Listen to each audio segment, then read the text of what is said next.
Hey, welcome back to episode 3 of my series reviewing the Artusi, this classic Italian cookbook. Today I decided to cook something called Costolette nella Carta, which according to Artusi himself is a play on the French papillote technique, where you wrap some meat in buttered parchment paper and cook it from there. The original recipe calls for veal cutlets, but I'm not a huge fan of the idea of veal, so I'm going to follow the final line of the recipe that suggests using lamb chops instead of veal. So I got a rack of 8 lamb rib chops. And one of these days I gotta try making a rack of lamb because it just looks spectacular. But for now I'm gonna slice these apart.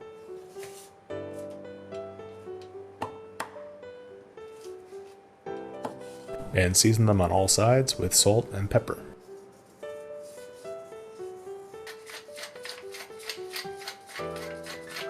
There's plenty of salt and pepper to spare after dousing the 2 sides, so I like to blot it up with the edges.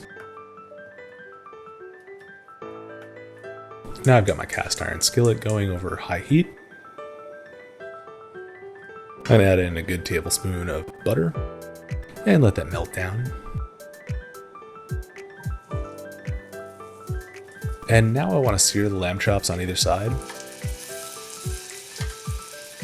But I don't want them to cook through all the way because we're going to be cooking them fully later. So just 30 seconds to a minute per side.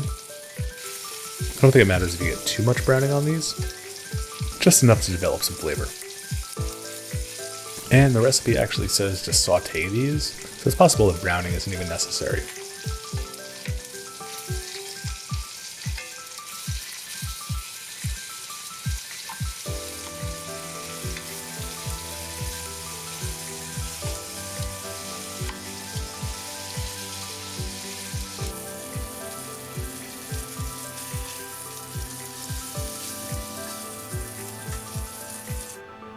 Now I'm going to make an herb crust.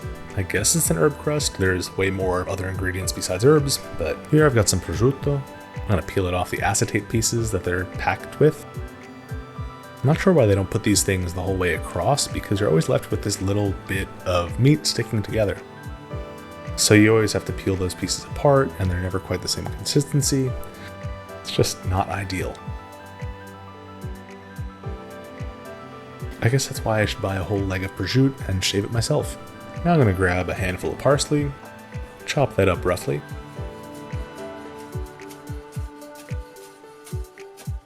Then layer the prosciutto on top and chop it all finely. I found that layering the prosciutto on top adds a little buffer for the knife to go through, which makes it easier to chop up.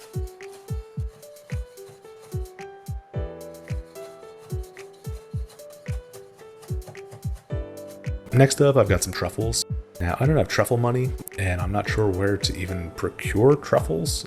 Didn't do much research on that front, but I also didn't want to have a whole truffle left over after purchasing one for however many hundreds of dollars they cost. So I got these jarred sliced truffles. Probably not as flavorful as fresh truffles, but they'll do the job for a fraction of the cost. Now, the recipe says as follows. Poi rifioritelle confettine di tartufi crudi. Rifioritelle, I could not figure out. That's reflour? Seems like it means something along the lines of placing slices of truffles on the outside of the meat. That does not seem like something that would work so well. Maybe it would, but then you'd have this layer of truffles on the outside. I don't know. Either way, I decided to incorporate the truffles into the crust. That way every bite is guaranteed to have a little bit of truffle. So I threw a good stack of those on top of my parsley and prosciutto mixture. And I got to chop it.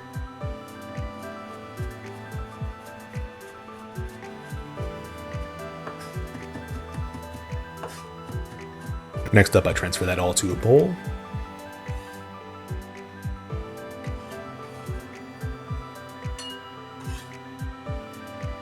And the recipe called for breadcrumbs from the marrow of the bread.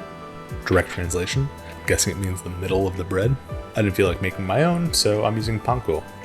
It should have a similar texture and do the job we're looking for.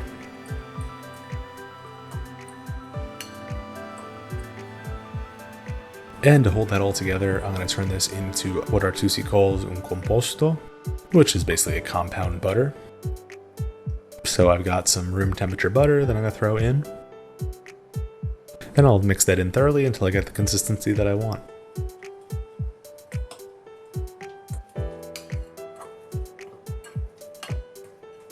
Now that the lamb has rested and cooled down a little bit, we're going to work on the carta, or papillote, or parchment wrapping. So I'm cutting pieces of parchment paper the length of each rib, spreading some melted butter on there,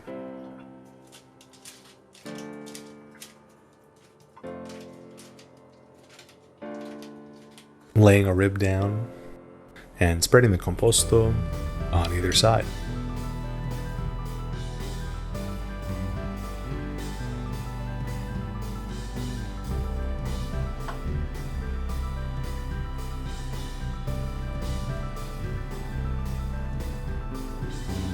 Doesn't quite want to hold on to the meat.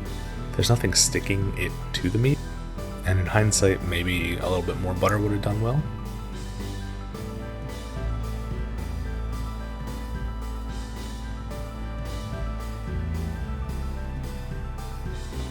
But I just did my best and wrapped it all tightly.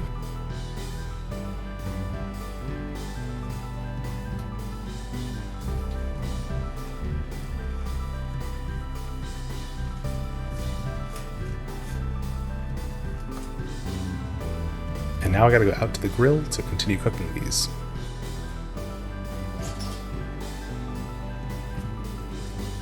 Now I'm on a relatively low flame, so I'm only gonna add a little bit of charcoal.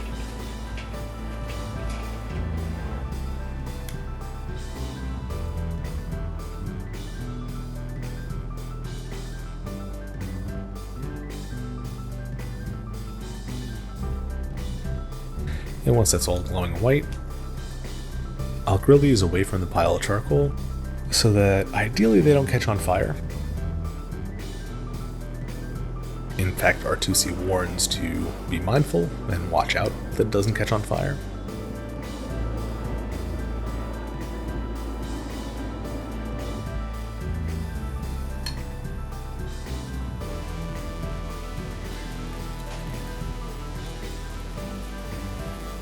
I did my best, but they all caught on fire a little bit. You just gotta put out the flames and move them back as soon as you see them spring up.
So the crust didn't get any color, in fact it stayed moist and soggy throughout the process, but to my surprise it turned out amazing.